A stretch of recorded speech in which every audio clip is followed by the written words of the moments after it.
अस्सलामुअलैकुम जी। Fundamental of physics Halliday Resnick Walker का 10th एडिशन है। Chapter 25 capacitance problem 38। वो कहता है फिग 25.9 में पोटेंशियल डिफरेंस 100 वोल्ट का है।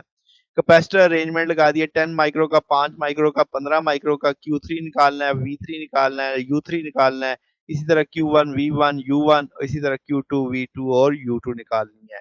तो हमें पहले सिचुएशन पता चल रही है, वन C2 को किस में है, पैरेलल कॉम्बिनेशन में है। तो इसका मतलब आपके पास पोटेंशियल सेम रहेगा। पोटेंशियल सेम रहेगा तो अब हम कह सकते हैं V1 बराबर है V2 के। तो C3 ओवर टोटल कैपेसिटेंस आ जाएगी, तो सी इक्वलेंट प्लस C3 आ जाएगा। अब इसमें वैल्यूज हमें पता है, तो हमें शुरू का पोटेंशियल भी पता है। 100 वोल्ट के साथ सारी वैल्यूज लगाएंगे, 50 वोल्ट आ जाएगा। यानी इन दोनों के गिर्द 50 वोल्ट होगा और ये अकेला 50 वोल्ट दे रहा होगा। अब V3 के अकेले का जैसे मैंने बता दिया 50 वोल्ट ले रहा है।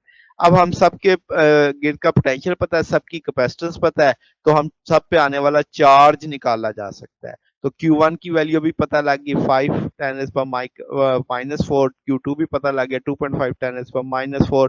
और Q3 जाहिर है दोनों के सम के बराबर ही होगा। जितना इन दोनों ने समेटा होगा उतना इसके पास आया होगा। तो 7.5 10 पर -4 कूलम आ जाएगा। तो इस साब तकरीबन यही सारा कुछ उसने बार-बार आगे पूछना है, जो हमने एक तरह से निकाल लिया है। अब क्या जी, अब वो हमने क्या निकाला है यहाँ पे, फिल वक़्त हमने चार्ज निकालना था Q3 पे, तो वो मैंने Q3 पे निकाल लिया। अगली चीज़ वो क्या कह रहा है, पोटेंशियल V3, तो वो V3 भी मैंने यहाँ पे एक तरह से फाइंड आउट कर लिया था। तो वो टोटल 100 है, तो V1 और आपके पास 50 है, तो ये 50 वोल्ट बाकी बचेगा। एनर्जी की बात करें तो half C we square.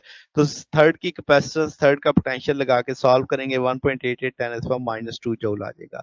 Q1 भी हमने निकाल लिया, तो Q1 आपके पास 5 इंटू 10 इज पावर -4 है। पोटेंशियल चूंकि दोनों एंड्स का सेम है, पहले हम डिस्कस कर चुके हैं, तो 50 वोल्ट है। Energy half C1 V1 square है, तो C1 की कैपेसिटेंस V1 का पोटेंशियल लगा के 1.25 10 इज पावर -2 जूल आ जाएगा। Q2 की बात करें तो C2 V2, C2 भी पता है, V2 भी पता है, तो ये आपके 2.5 10 इज पावर -4। तो आप पोटेंशियल जैसे हम पहले डिस्कस कर चुके हैं कि V1 और V2 का सेम है, तो capacitance energy store 1/2 C2 V2 square के लगा के ये 6.25 10 इज पावर -3 जूल की एनर्जी आ जाएगी।